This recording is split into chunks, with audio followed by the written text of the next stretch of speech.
Olá pessoal, tudo bem? Vamos a mais uma aula e hoje o tema é termoquímica.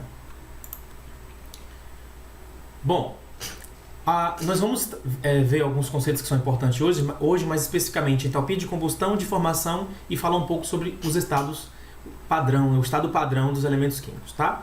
Bom, então o que é um estado padrão? O estado padrão, pessoal, nada mais é do que quando é o estado em que o elemento químico, né, substância, ela se apresenta em seu estado físico-alotrópico cristalino mais comum, mais estável, a 25 graus Celsius e 1 atm de pressão.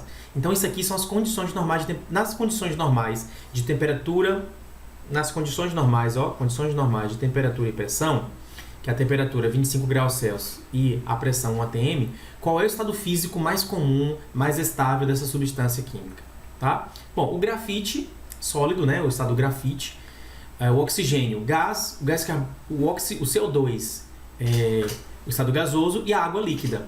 Para a gente avaliar isso, entender isso, uma propriedade que pode ajudar a gente a entender isso é a temperatura de fusão e a temperatura de ebulição. Para a água, H2O, a temperatura de fusão 0 graus e a temperatura de ebulição 100 graus, ok? Então, na CNTP, borrou aqui. Na CNTP,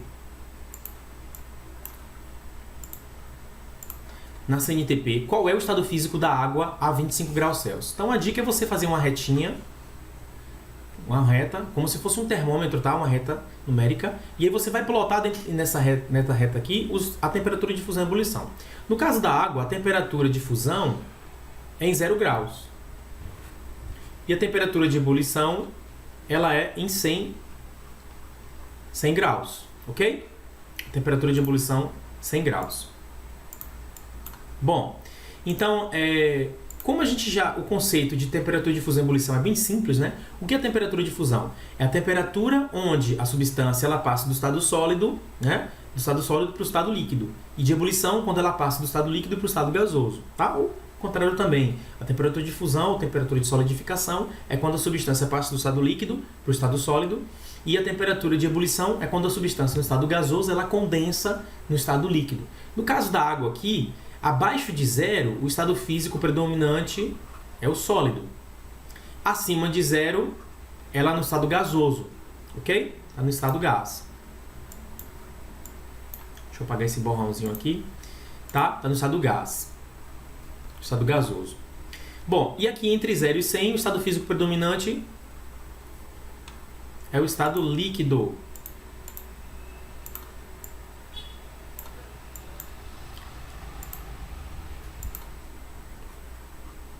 Estado líquido, gás, ok? Então, quando a gente marcar aqui, qualquer lugar aqui, ó, 25 graus Celsius, ok? Qual é o estado físico predominante para a água nessa temperatura de 25 graus? O estado físico vai ser líquido, porque essa temperatura 25 graus está entre 0 e 100. Então a gente tem como saber, utilizando a temperatura de fusão e ebulição, para saber qual é o estado físico padrão dessa substância a 25 graus Celsius. Tá bom? Então fica aí a dica para vocês.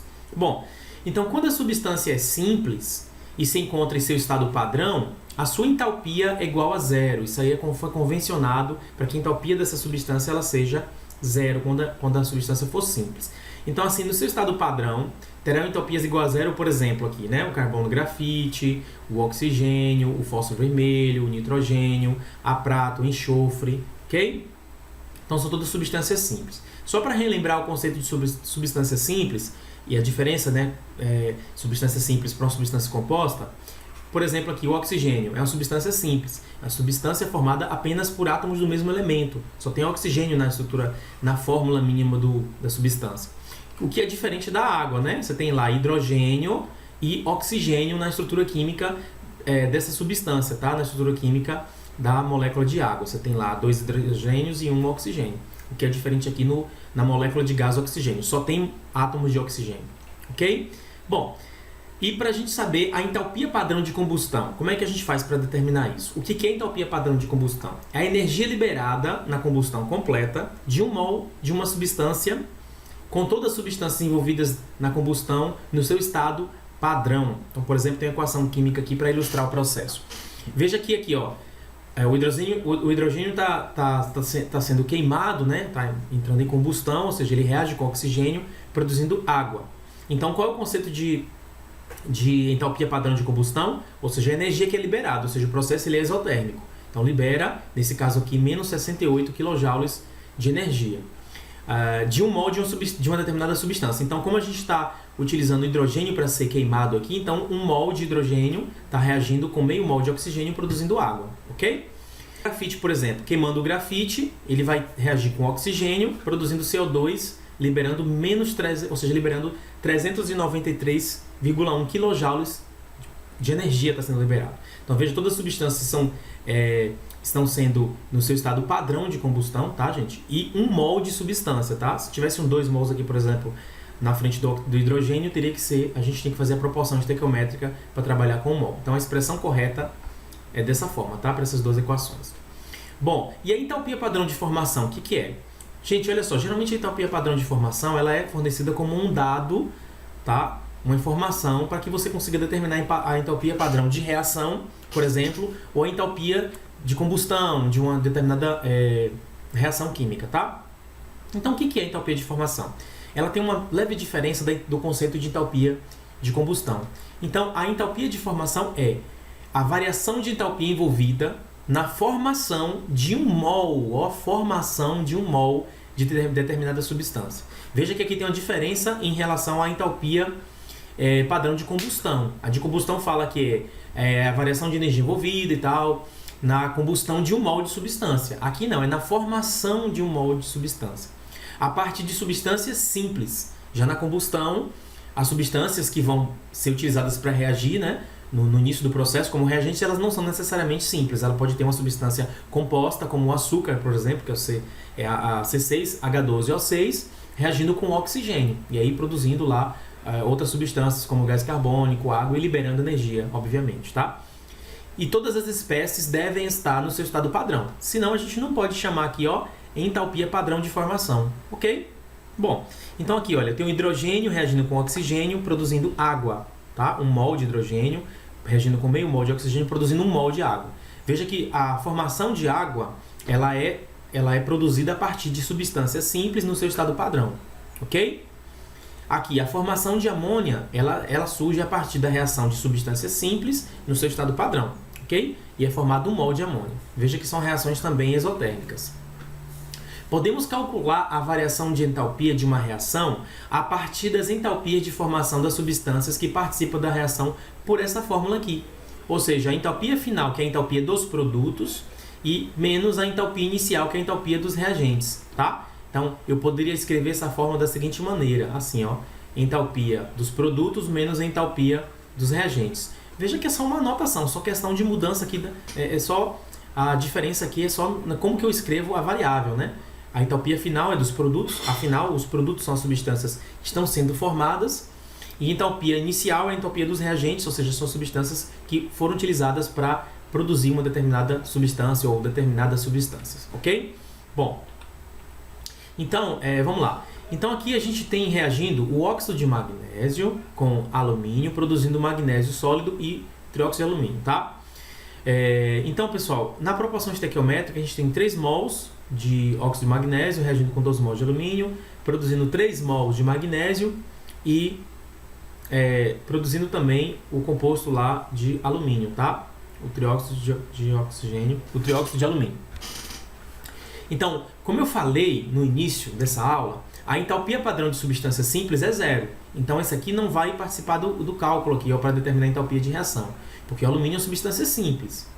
Aqui também, ó, o magnésio também não vai entrar porque é substância simples.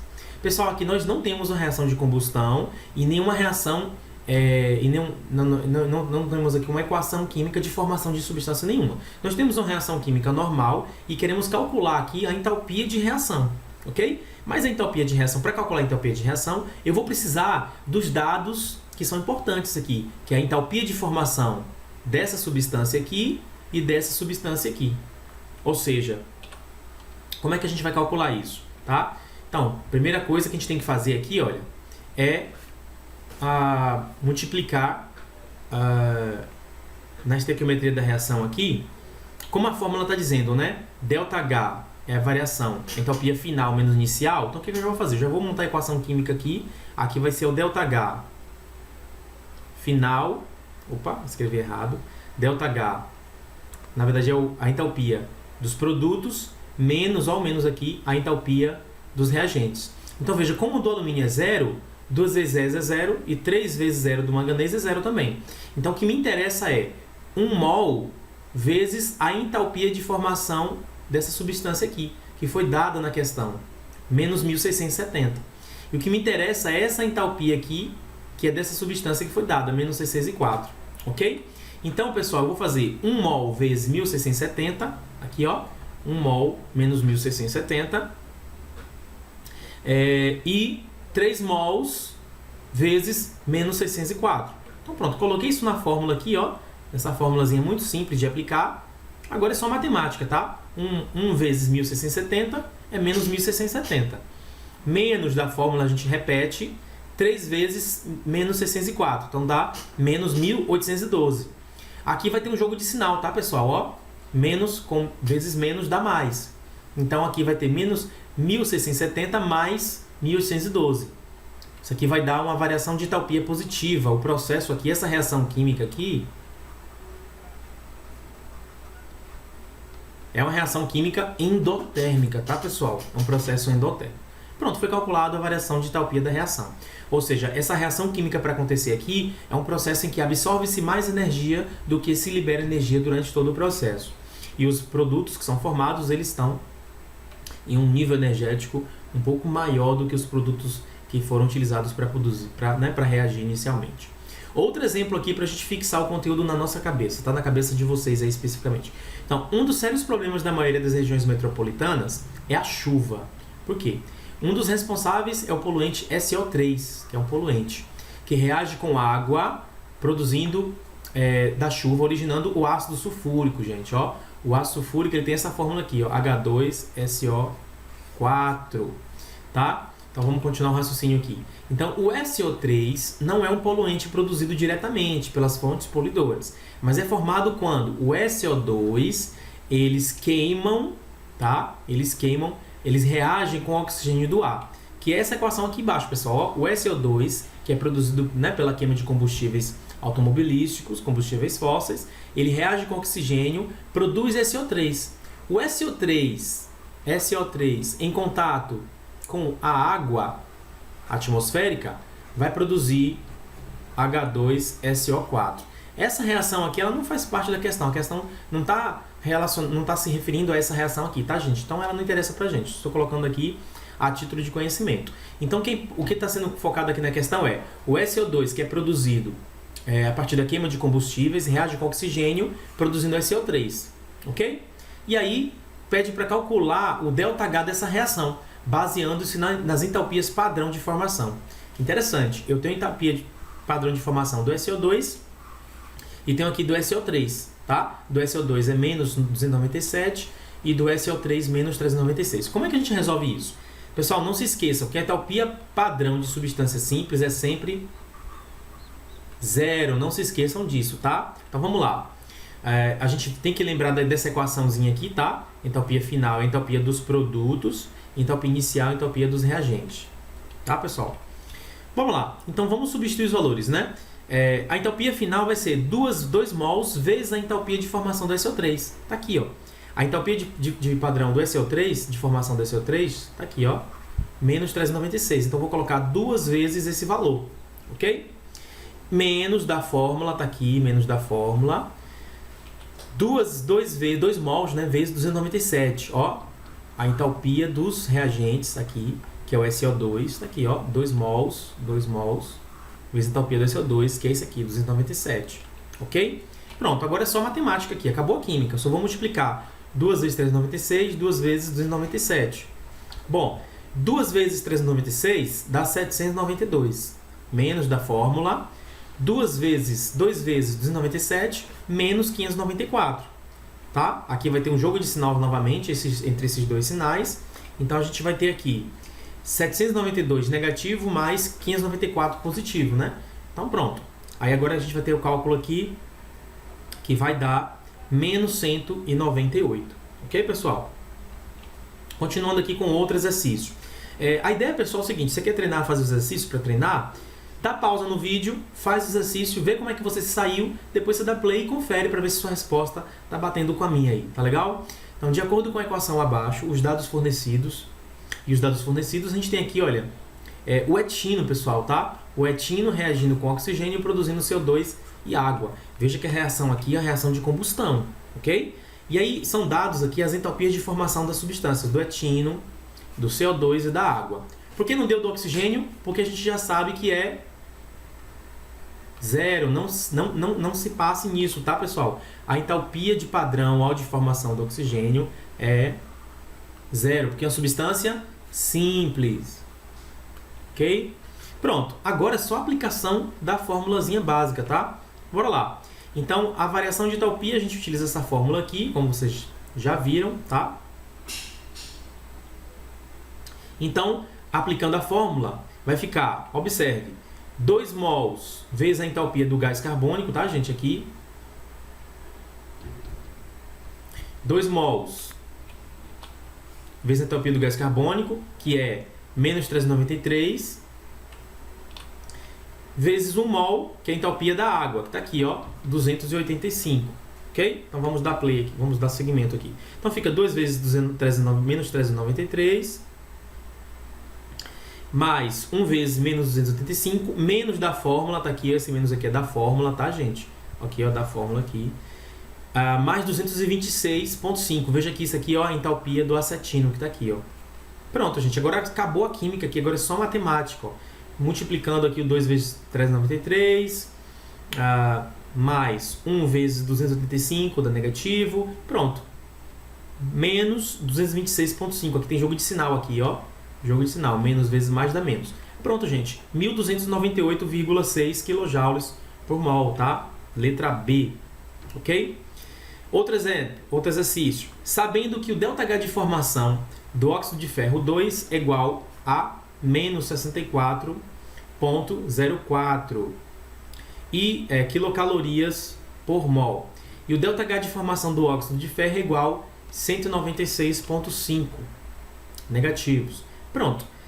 O ΔH da reação vai ser o quê? Ó, não se esqueça, o ΔH de substância simples é zero. Então só me interessa essa substância e essa.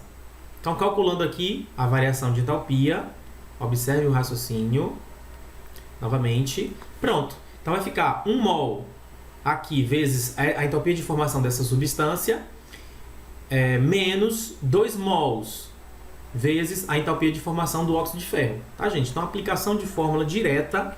Pronto, ó. 1 vezes menos 196 dá menos 196. 2 vezes 64,04 dá 128, negativo. Pronto, aqui vai ter um jogo de sinal, fica positivo. Aí, pronto, você resolve essa operação aqui, acabou. Menos 68,42. Tá legal? Aproximadamente, então, letra A, menos 68,4, ou seja, uma reação exotérmica. Bom, pessoal, essa aula, tá, foi bem curta, rapidinha, para poder a gente introduzir alguns conceitos. Como eu falei, se você reveja esse vídeo, dê pausa logo no início da questão, quando eu estiver fazendo, e aí você faz ela, tenta fazer, repete aí, para ver se você, né, conseguiu entender, e depois você dá play para poder você observar se há alguma dúvida, tá legal? Bom, pessoal, é isso. Qualquer dúvida, deixa aí nos comentários. Um abraço, até a próxima videoaula.